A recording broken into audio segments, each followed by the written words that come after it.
Selamat datang di Jejak Waktu ID. Coba pejamkan mata Anda sejenak. Bayangkan, Anda berdiri di sebuah dataran tinggi, udara pagi yang dingin menusuk tulang, dan kabut tipis perlahan tersibak oleh cahaya matahari pertama. Di depan Anda terhampar telaga dengan warna-warni magis, dan di kejauhan, siluet candi-candi kuno berdiri dalam keheningan. Itulah gambaran klasik dataran tinggi Dieng, kan? Surga di atas awan, tenang dan damai. Tapi hari ini kita akan mengajak Anda melihat apa yang sebenarnya berdenyut, bergerak dan hidup tepat di bawah telapak kaki para pengunjung. Dan denyutan itu sangat nyata. Gambaran sorga di atas awan itu memang tidak salah. Tapi itu cuma setengah dari cerita. Karena di bawah tanah yang kelihatannya tenang itu, ada sebuah dapur raksasa yang terus bekerja. Kita bicara soal tekanan uap yang mencari celah, air super panas yang mengalir di bebatuan, dan gas-gas vulkanik yang terus-menerus dilepaskan. Nah, ini yang harus kita pahami dari awal. Dieng bukanlah sekedar pegunungan indah, tapi sebuah kompleks vulkanik aktif yang sangat rumit. Oke, kata kompleks vulkanik ini yang menarik. Karena saya rasa gambaran di kepala kebanyakan orang, termasuk saya, kalau dengar kata gunung api itu pasti bentuknya kerucut. Kayak Merapi, Semeru, atau Agung gitu kan. Puncaknya satu, gagah. Tapi Dieng kan nggak begitu. Bentuknya dataran luas. Jadi apa yang membedakannya secara mendasar? Pertanyaan bagus, karena ini adalah kunci untuk memahami Dieng. Bedanya itu ada di sejarah kelahirannya. Gunung api kerucut yang kita kenal itu terbentuk dari letusan-letusan yang menumpuk material ke atas. Sedangkan Dieng terbentuk dari letusan purba yang luar biasa dahsyat. Saking dahsyatnya, gunung api itu tidak membangun dirinya ke atas, tapi justru menghancurkan dirinya sendiri. Puncaknya ambruk ke dalam dapur magmanya yang kosong. Tunggu dulu. Jadi maksud Anda, dataran luas yang jadi tempat wisata itu, yang orang-orang pakai buat foto-foto, itu sebenarnya adalah lantai dari gunung api purba yang sudah meledak dan ambruk? Tepat sekali. Anda sedang berjalan di dalam sisa-sisa kawah raksasa yang kita sebut kaldera. Analogi yang paling mudah, mungkin kayak sebuah kuali raksasa. Letusan purba itu meninggalkan kuali ini, dan semua aktivitas vulkanik yang kita lihat sekarang, kawah-kawah kecil, sumber air panas, telaga, itu adalah aktivitas lanjutan yang muncul di dasar kuali tersebut. Makanya, aktivitasnya tersebar di banyak titik, nggak terpusat di satu puncak. Wow, itu benar-benar mengubah cara saya melihat tempat itu. Jadi, kawah Sikidang yang terus mengepulkan asap, telaga warna yang mineralnya bikin warnanya berubah-ubah, itu semua adalah ventilasi atau jendela kecil buat ngintip apa yang terjadi di dapur magma di bawah kaldera raksasa ini. Persis, itu bukti nyata bahwa sistem panas buminya masih sangat aktif. Energi dari dalam bumi terus manasin air tanah, melarutkan mineral dari bebatuan, dan mencari jalan keluar ke permukaan. Setiap kepulan uap, setiap sumber air panas, itu adalah napas dari raksasa yang sedang tidur di bawah sana. Jadi, yang kita pijak saat berwisata di Dieng sebenarnya adalah atap dari sebuah sistem geotermal yang sangat dinamis. Nah, ini dia paradoksnya. Biasanya area yang sevulkanik ini kan dihindari orang.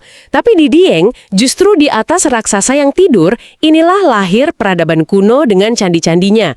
Dan sekarang jadi pusat ekonomi pariwisata yang luar biasa penting. Gimana bisa dua hal yang kelihatannya kontras banget, ini hidup berdampingan dengan begitu harmonis? Karena dalam geologi, bahaya dan sumber daya itu seringkali datang dari sumber yang sama. Proses vulkanik inilah yang menciptakan landscape yang unik dan indah.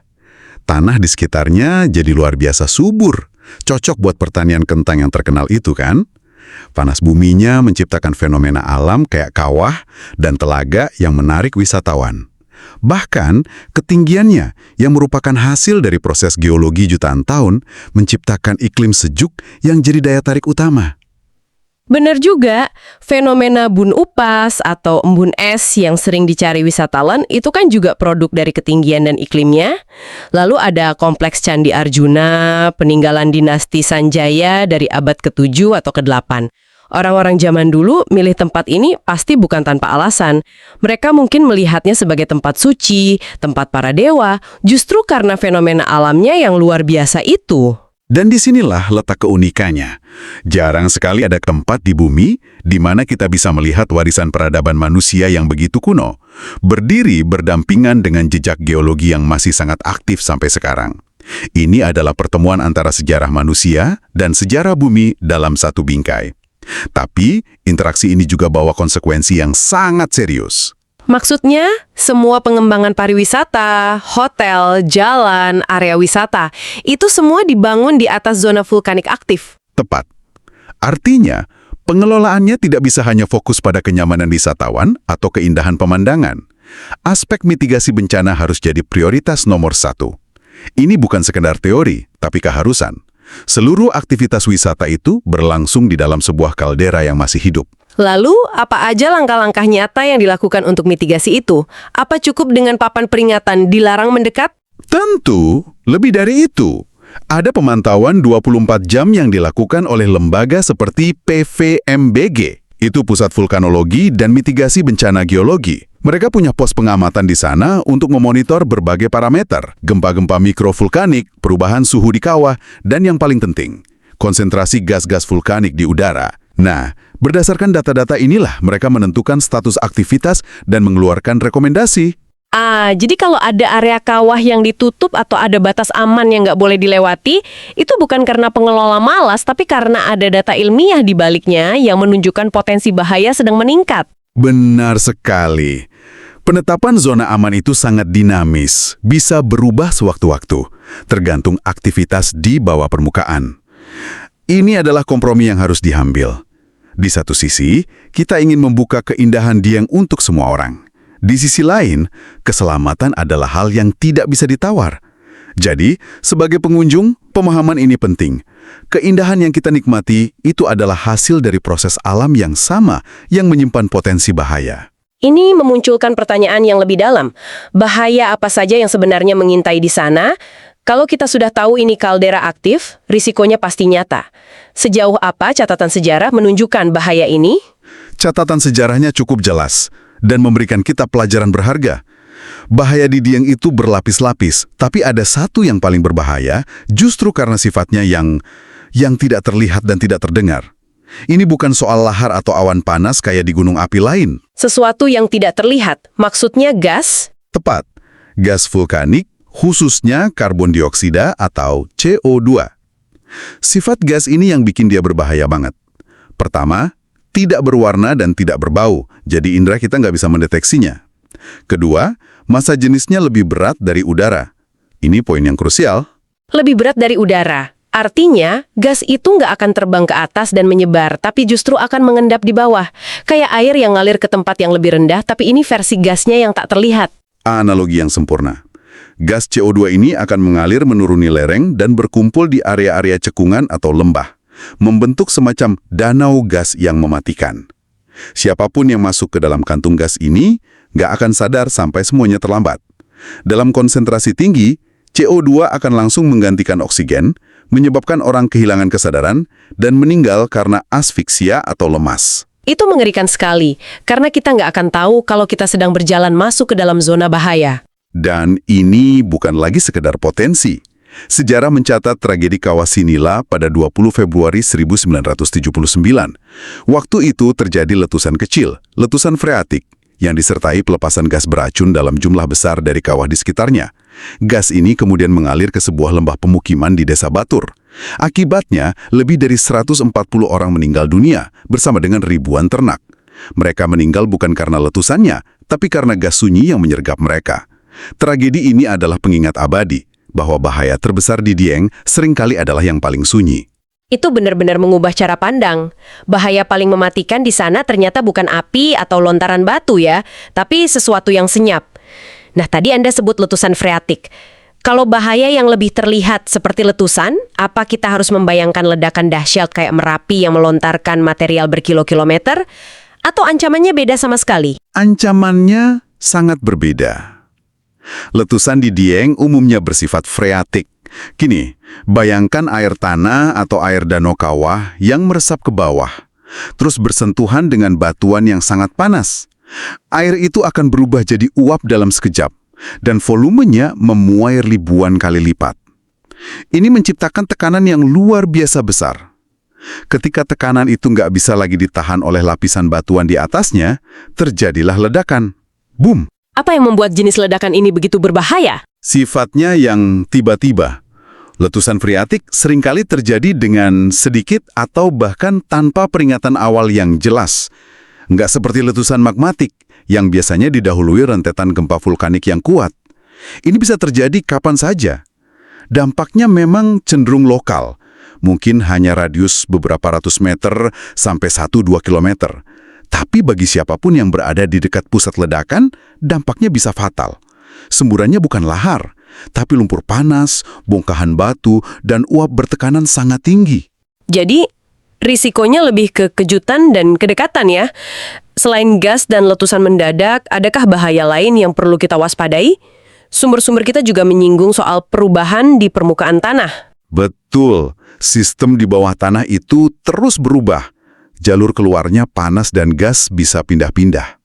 Area yang hari ini aman, besok bisa aja tiba-tiba muncul rekahan baru yang mengeluarkan uap panas atau suhu tanahnya meningkat drastis. Ini menuntut pemantauan konstan dan kewaspadaan dari masyarakat dan pengunjung. Lalu, ada juga risiko non-vulkanik, yaitu iklim ekstrim.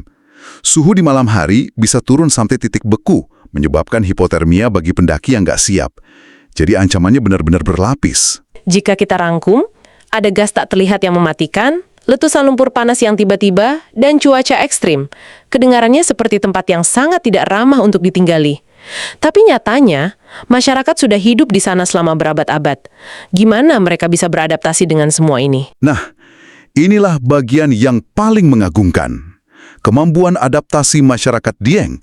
Mereka hidup dalam sebuah laboratorium alam raksasa dan telah mengembangkan kearifan lokal untuk membaca tanda-tanda alam. Pengetahuan ini diwariskan dari generasi ke generasi, kapan harus menanam, area mana yang cenderung lebih aman, bagaimana menghadapi cuaca dingin. Sekarang, kearifan lokal itu berpadu dengan ilmu pengetahuan modern dari para peneliti dan badan pemantauan. Jadi ini semacam kolaborasi antara pengetahuan leluhur dan data ilmiah masa kini. Bisa dibilang begitu. Masyarakat menyediakan konteks lokal, sementara sains menyediakan data presisi dan sistem peringatan dini. Perpaduan inilah yang memungkinkan kehidupan, pertanian, dan pariwisata bisa terus berkembang di tengah dinamika geologi yang tidak pernah berhenti. Mereka tidak melawan alam, tapi belajar untuk menari bersamanya, memahami ritmenya. Ini sebuah pelajaran yang sangat kuat dari Dieng, bahwa keindahan yang kita kagumi, kesuburan tanahnya, nilai sejarahnya, semua itu nggak bisa dipisahkan dari potensi risikonya. Semuanya lahir dari satu sumber yang sama, energi panas bumi yang aktif di bawahnya. Dieng mengajarkan kita bahwa alam seringkali menyajikan keindahan dan bahaya dalam satu paket yang tak terpisahkan. Dan itu menuntut sebuah keseimbangan yang dijaga terus-menerus. Keseimbangan antara pemanfaatan untuk pertanian dan pariwisata. Keseimbangan antara pemahaman melalui riset ilmiah. Dan yang terpenting, keseimbangan dalam kewaspadaan tidak pernah meremehkan kekuatan yang membentuk lanskap tersebut. Mengabaikan salah satunya bisa berakibat fatal. Jadi, Dieng bukan sekedar destinasi liburan. Ini adalah sebuah ekosistem yang hidup. Sebuah sistem raksasa di mana proses geologi terus berlangsung dan kita sebagai pengunjung hanya numpang lewat di atas panggungnya yang megah. Setelah mendengar semua ini, coba bayangkan lagi saat nanti Anda melihat sebuah foto landscape Dieng yang berkabut atau mungkin saat Anda cukup beruntung untuk bisa mengunjunginya lagi. Apakah Anda akan melihatnya dengan cara yang sama? Anda mungkin tidak lagi hanya melihat pemandangan yang indah. Anda akan melihat sebuah narasi geologis yang sedang ditulis oleh bumi. Sebuah cerita tentang energi purba, tentang perubahan tanpa henti, dan tentang kehidupan rapuh yang tumbuh subur di atas punggung raksasa yang masih bernapas. Terima kasih telah menyimak. Ini adalah Jejak Waktu ID.